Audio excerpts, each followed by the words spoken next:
All right, so we back. We were talking about some dandelions not transforming. Right. And I think about my younger brother. Like, he still lives in New York, and he can't see beyond New York. Like, he shops and I mean, it's not okay. Oh, so like, I think about my younger brother. He still lives in New York, and he's probably gonna die in New York. When he leaves New York to visit someplace, he's thinking about getting back to New York. He can't get beyond. Like, he would be one of the kids that would be like, I'm going to the neighborhood school. Why do I want to go across the street and go to that school? I don't care. I'm good right here on this block. Right. And I mean, hey, that's just right. And to each his own, because some people feel comfortable in that place, and that's okay. And that's okay if that's what they want to do. But then you have, the dandelion in this book. The dandelion is looking out, and he's like, I want to be over there. I want to blow in the wind. I want to be a tall, breeze that blows in the wind, and and grows. And yeah, it's true. And I wrote a poem a while back. It was called when it rains on a dandelion, because I was walking home and I saw this dandelion. It had just rained, and it was just about to be in that wish form, but then it rained. And then I looked at it close, and I took a picture of it, because I was like, those seeds will never blow because they're wet. The rain is all the obstacle. all the obstacles that prevent your mind from, you get saturated with the BS.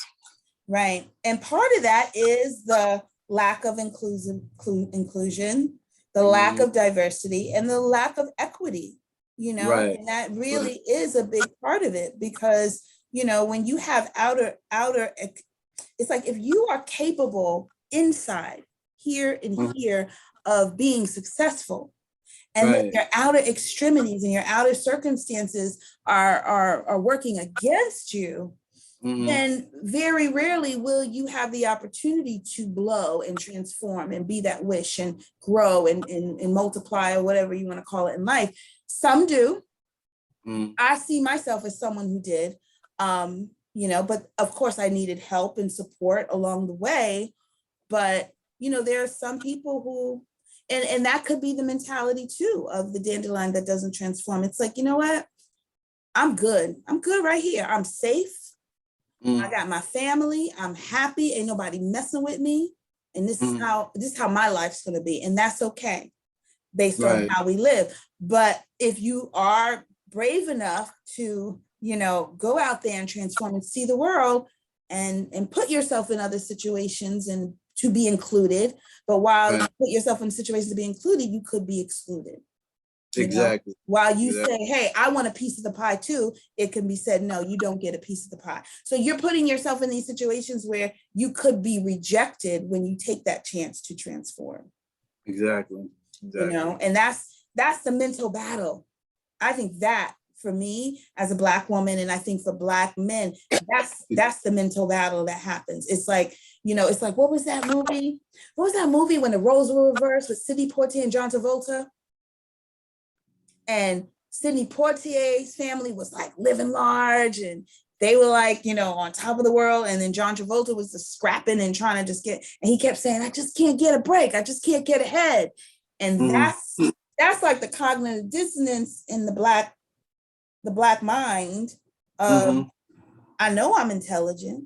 I know I have this gift. I know I have this skill, but why am I taking 2 steps forward and 10 steps back? What's wrong? Is it me? No, it's because the gardener keeps putting you over here. It's like, dandelion, you stay right there. Yeah, that's how I was looking at the gardener. It's like, it's the way she planned her garden. Yep. The way she, you take a dandelion and you put a small fence around the dandelion, and then you put the other flowers over there. I mean, whoever's doing the gardening affects the growth of the flowers. It does, but here's the kicker. Here's the kicker, Keith. You ready for the kicker? You ready for the kicker, Khmit? Kick it, As long as you're not kicking me, I'm ready no, to I be won't kicked. kick you. I promise. I won't kick you. Here's the kicker. Dandelions, no matter what, they're gonna blow where they're gonna blow, and they're gonna go where they're gonna go, and they're gonna land where they're gonna land, they're gonna grow where they're gonna grow. And they are very hard to get rid of. Depending on the circumstances. Because if it rains, or if there aren't any obstacles on them, they may not blow.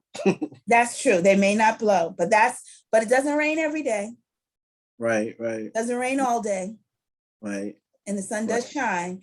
And I'm gonna tell you a little story that the inspiration for this book came from my garden, but also I got lost out somewhere between Niagara Falls and Erie. Basically, I was coming back to New York, and I went the wrong direction 2 hours. So I ended up way out in Erie, like farmland, nobody around. This man who lived in a little trailer with no legs had to direct me to the road back to where I needed to go, right? So I was like so tired. I was like, I'm gonna get a motel and I'm gonna just sleep it off. So I got a nice little motel, and they had a little park bench in the back, windmills. It was beautiful. So I just sat out there and cleared my mind, and it was a field of dandelions, and it was so beautiful. And I just started videotaping it, and the dandelion just kind of came over me or whatever. And in the book, whatever. But anyway, I'm saying that to say that, someone could come along with a weed killer and be like, I'm gonna get rid of all these dandelions, or you just let them grow. And then it can be beautiful. If you let it grow, it can be beautiful. And I think that's the message for like even young children, like you're special, you're special. And whether you're included or not, you're special. And you find your way into that blended garden if you have to. Sometimes we have to do that. Exactly. You may not be invited into the garden, but you find a way to get into that garden and find your place. And so, yeah. But Keith, I'm so glad you chatted with me for a little bit. Oh, I enjoyed it. I enjoyed you sparking my mind. Sparked your mind. Opening my mind. Hoping the dandelion blow. He's so silly. I'll never look at another dandelion the same. I thought it was a weed. You say it's not a weed. Let me tell you, I got my dandelion tea this morning. It's a detox. I'm doing all my schmacka, concoctions that I do in the summer. And part of it, drinking the dandelion? It's part of, one part of the tea is dandelion. There are other things in the tea. I make my concoctions. I had my windows done today, and the guy who measured my windows, he was like, "Oh, I see you're like one of those, granola girl, witch doctor, He calls you a granola girl. He said, I'm like, whatever. Very, very earthy. So he gave me like all these herbs that I'm gonna give you some. Some are great, like if you have trouble sleeping, for pain, shoulder pain, great herbs. I'm gonna hook you up. Dr. Sebi. Yes, and the dandelion is in there too. Dandelion's in there too. All right, don't go away. I'm gonna end this recording, and so like, subscribe, and share my channel, The Blended Garden, and share this book with anyone, children, adults. Please, if you'd like, you can do an Amazon review. Go to amazon.com, look up The Blended Garden, make a little review, download the book, buy it, share it. If you're a teacher, share it with your classes, share your parents, read it to your children at night. Yeah, so anyway, thanks again, Keith, and we'll thanks see for you. having me. Good to see you. Good to see you too. Don't go anywhere. And thanks for joining us at the Blended Garden community.